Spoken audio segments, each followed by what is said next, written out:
Salutations, salutations, bienvenue sur Educast.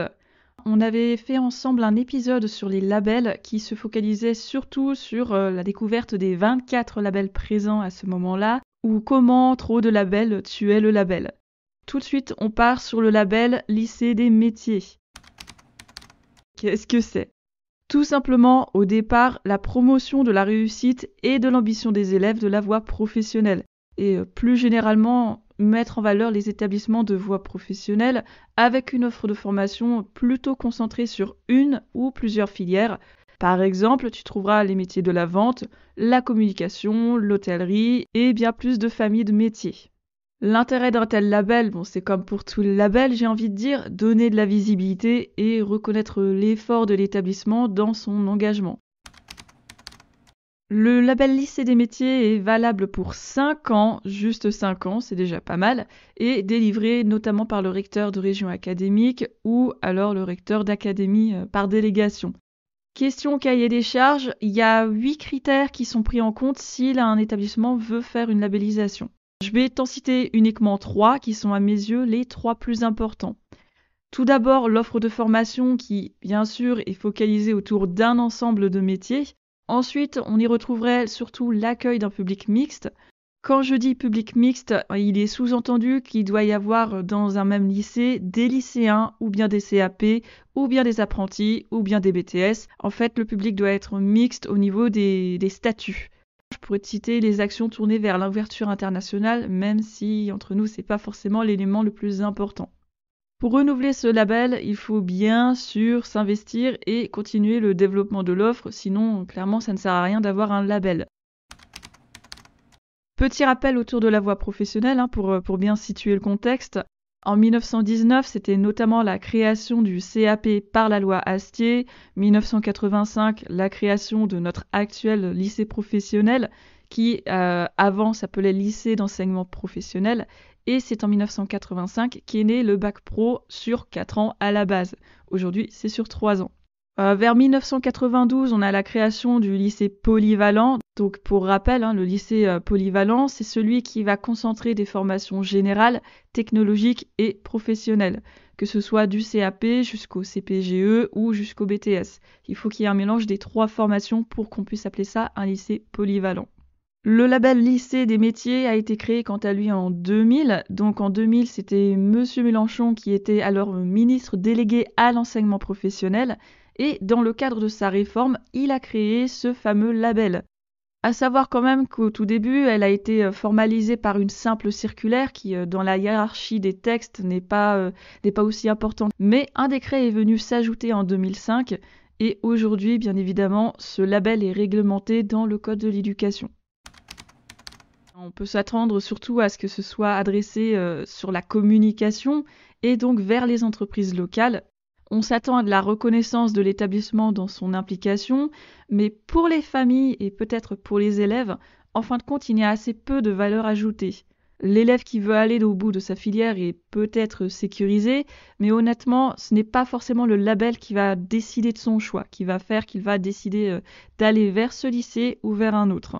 Le label lycée des métiers a peu de retentissement et ce n'est pas le label ni le plus connu ni le plus mis en avant. Et pour la voie professionnelle, ce n'est pas non plus un Graal à obtenir absolument. Question chiffres, et c'est là qu'on va avoir des soucis sur à peu près tous les labels, je pense. Le souci étant qu'un label est valable sur un temps limité, ça va être très difficile de te donner des chiffres précis. Pour l'année 2022-2023, une 30aine d'établissements a été labellisés ou renouvelés. Peu d'académies sont représentées et surtout, pas tous les établissements labellisés sont présents. L'un des sites officiels de l'Éducation nationale nous dira que 936 établissements sont labellisés jusqu'à aujourd'hui, a priori, sur quelques 2100 établissements qui proposent des formations professionnelles. Donc ça va compter encore une fois les lycées professionnels, les lycées polyvalents et quelques écoles qui ne sont ni lycée pro ni lycée polyvalent, mais qui intègrent quand même des formations professionnelles. J'ignore si la liste est mise à jour, mais en tout cas, ça fait quand même pas mal d'établissements, contrairement à ce qu'on pourrait penser. Quelques éléments de comparaison, par exemple sur l'Académie de Rennes, où il y a énormément d'établissements, de lycées, 63 très exactement, dont 37 dans le public. À côté, quand tu regardes l'Académie de Corse, on a 9 établissements qui proposent des formations professionnelles et pourtant il n'y a aucun label lycée des métiers. Clermont-Ferrand, 27 lycées des métiers qui sont ouverts jusqu'à présent, dont 20 qui sont dans le public. Versailles, 72 établissements qui sont labellisés, dont 66 dans le public. Côté Outre-mer, on essaye la Martinique, alors il y en a 5 lycées labellisés et ils sont tous dans le public. Et en Guyane, on en a 9, tous dans le public aussi. Donc d'une académie à l'autre, clairement, les chiffres vont varier, suivant qu'il y ait déjà beaucoup d'établissements ou pas dans le secteur. Sachant qu'il y a plus d'établissements publics que privés, quoi qu'il arrive, de toute façon, c'est forcément les établissements publics qui seront les plus labellisés. À sa création dans les années 2000, on peut dire clairement que le lycée des métiers était prévu pour promouvoir vraiment l'excellence des élèves de la voie professionnelle. Aujourd'hui, il semble qu'il y ait des évolutions qui aillent quand même plus vers autre chose. On a par exemple le dernier changement de 2023 qui a été inscrit au Code de l'éducation, qui nous parle d'identification sur des pôles de compétences au sein d'une filière professionnelle ou d'un territoire. Donc là, on passe plus d'un élément sur l'élève, sur sa réussite, à un élément qui touche à la communication. On est plutôt sur l'effet de chatouiller l'ego des établissements par un label de plus, un label qui, je le rappelle, n'est pas forcément très très connu et qui ne joue pas non plus sur la décision des familles et des élèves. Et c'est aujourd'hui quand même plus pour permettre aux entreprises d'identifier les partenaires et les lycées à qui faire confiance. Un secteur qui est très très en tension dans la communication, il ne va pas forcément se tourner vers un lycée des métiers sur le textile ou sur les métiers du commerce. Et c'est aussi une question de territoire, d'offres de formation. Niveau études et articles sur le sujet du lycée des métiers, il y a extrêmement peu de textes, extrêmement peu d'intérêt autour du label. Un premier rapport avait été écrit en 2002 et remis par l'Inspection générale de l'éducation nationale. Ensuite, on a eu un deuxième rapport en 2014, notamment sur la question du lycée des métiers dans la réussite et le parcours des élèves, dans ses perspectives et dans les métiers à mettre en avant. Mais il y a très très peu de textes qui ressortent sur ce label en fin de compte.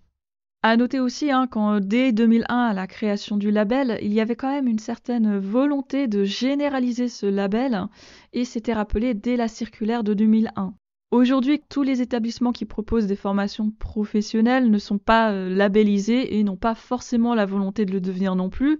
Quand on sait tout le processus que c'est une labellisation, toutes les démarches à faire, toute la paperasse, toutes les analyses, tous les établissements ne vont pas se tourner vers ce label. Encore une fois, ce n'est pas un label très prisé, ce n'est plus un label qui a autant de valeur, que ce soit pour les familles ou pour les élèves, c'est vraiment plus pour les entreprises. Donc généraliser le label, on y croit moyennement. Il se peut que des lycées déjà labellisés lycées des métiers se rassemblent. Et dans ce cas-là, sous certaines conditions, le label peut s'étendre à devenir un label lycée des métiers en réseau. De futurs textes doivent arriver courant 2024 pour clarifier ce nouveau label parce que honnêtement, ça ne veut pas dire grand-chose pour l'instant. En un sens, ça peut se rapprocher du label Campus des métiers et des qualifications, mais pour l'instant, il y a tellement peu d'éléments que je ne peux pas comparer entre les deux. En tout cas, les labels sont différents, mais a priori, ce serait possible de cumuler le label Lycée des métiers avec le label Campus des métiers et des qualifications.